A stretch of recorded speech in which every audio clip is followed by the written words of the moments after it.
여러분, 고물가 폭탄이라 그래서 추석 대목이 사라진다.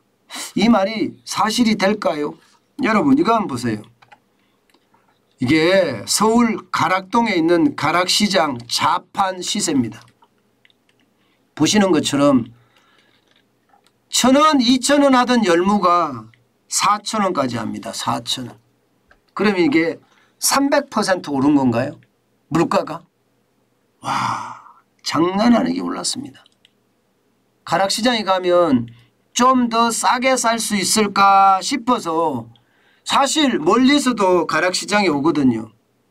예, 가락동 농수산물 도매시장에 오거든요. 그런데 가격이 안 싸요.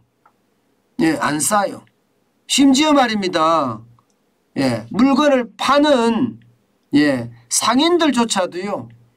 미안해하면서 팝니다. 미안해하면서. 왜냐고요?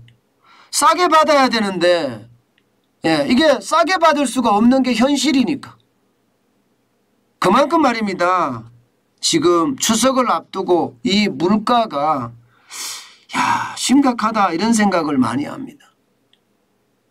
실제 옥수수 있잖아요. 옥수수. 옥수수가 지금 어느 정도인가 하면요. 17,000원 정도? 예. 이게 옥수수를 이렇게 한 망하면 크거든요. 굉장히 큽니다. 예, 한 망하면 큰데 그게 아마 10kg 정도 될 거예요. 10kg 정도 될 겁니다. 그런데 지금은요. 23,000원 합니다. 23,000원. 단순하게 보더라도 6,000원이 올랐습니다. 6,000원이 올랐으면 30%가 넘게 올랐다는 이야기예요. 30% 넘게. 실제 제가 있는 곳이 가락시장과 굉장히 가깝기 때문에 저는 가락시장을 자주 들리는데요. 예, 가보면 진짜 놀랄 노짜입니다. 어저께 가보니까 손님이 없어요. 손님이. 이 자판에는 손님들 많거든요. 근데 날씨도 더워서 그렇기도 하거니와 손님이 진짜 없어요. 이 가락시장 자판대를 지나갈 때 말입니다. 보통 제가 갔던 시간이 예, 보통 3시, 4시쯤 갔으니까 좀 사람이 없을 때이긴 해요. 그런데 아무리 없다고 하더라도요. 텅 빈 듯 그렇게 보이지는 않거든요. 그런데 텅 빈 듯 보이더라고요. 텅 빈 듯. 그 정도로 말입니다. 이게 심각하다. 그러니까 가락시장에 있는 사람들도 야 이러다가 추석 대목 사라질까 참 두렵다 이렇게까지 이야기합니다. 그것도 그럴 것이 말입니다. 열무만 이렇게 오른 게 아니거든요. 실제로 보면 말입니다. 무 같은 경우도 일주일 사이에 오르는 게 20%, 배추는 70%, 파는 20.9%까지 오릅니다. 오이는 42%까지 오르고요. 그야말로 고물가가 폭탄 정도라고 이야기할 수가 있겠죠. 과일도 마찬가지입니다. 과일도. 사과가 40.0%가 올랐고요. 배도 20.5%예요. 포도도 49.0% 올랐습니다. 안 오르는 게 없다 이렇게 이야기합니다. 안 오르는 게 없다.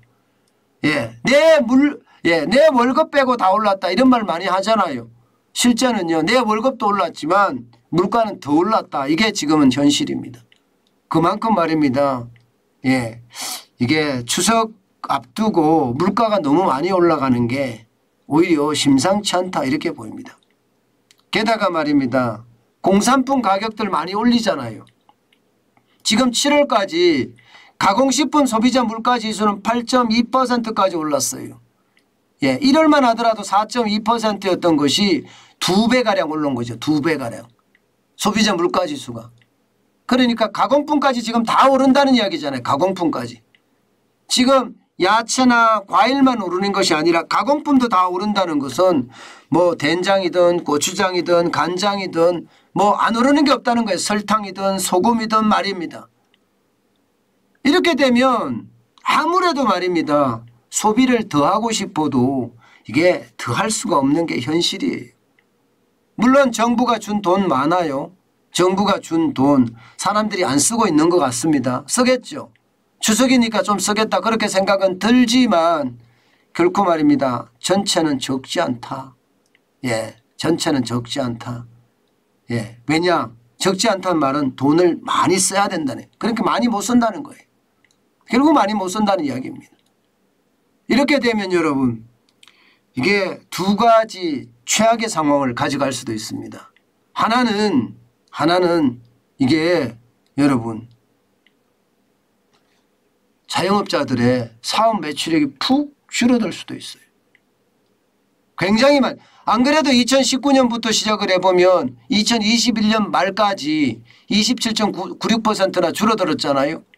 자영업자 월 평균 사업 매출액이 3,394만 원에서 2021년 2,445만으로 떨어졌단 말입니다. 그런데 지금 상황을 쭉 돌이켜보면 여기서 또 떨어질 것 같아요. 2022년에는요. 실제로 말입니다. 2022년에 자영업자 매출 보면 현재까지 평균 한 13.3%가 떨어지지 않겠느냐 이렇게 예상을 하고 있습니다. 13.3%가. 예.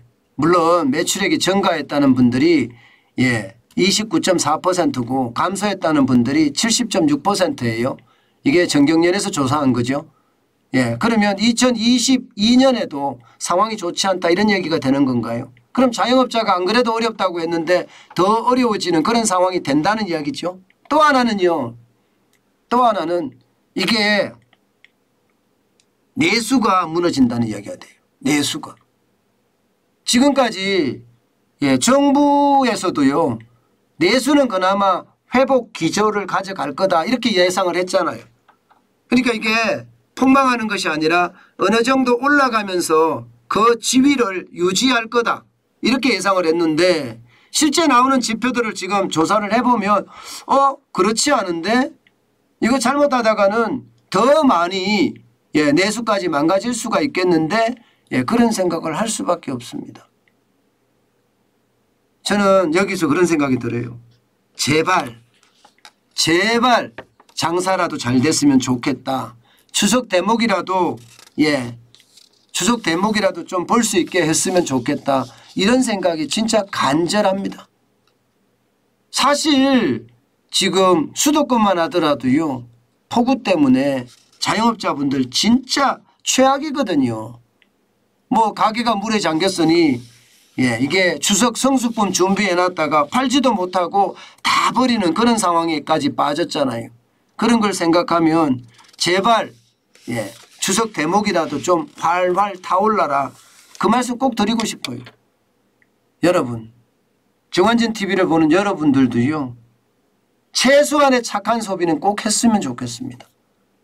지금처럼 이렇게 수출도 나쁜데 내수까지 나빠지면 자영업자들, 소상공인들, 소기업들, 중기업들 쓸 곳이 없습니다. 그만큼 어려워진다는 이야기예요. 저도 착한 소비 조금 과하게 저는 소비할 수는 없으니까요. 착한 소비를 하겠지만 정환진 TV를 지금 보시는 많은 분들도 착한 소비가 꼭 이어졌으면 좋겠다. 그 말씀 드리고 싶습니다.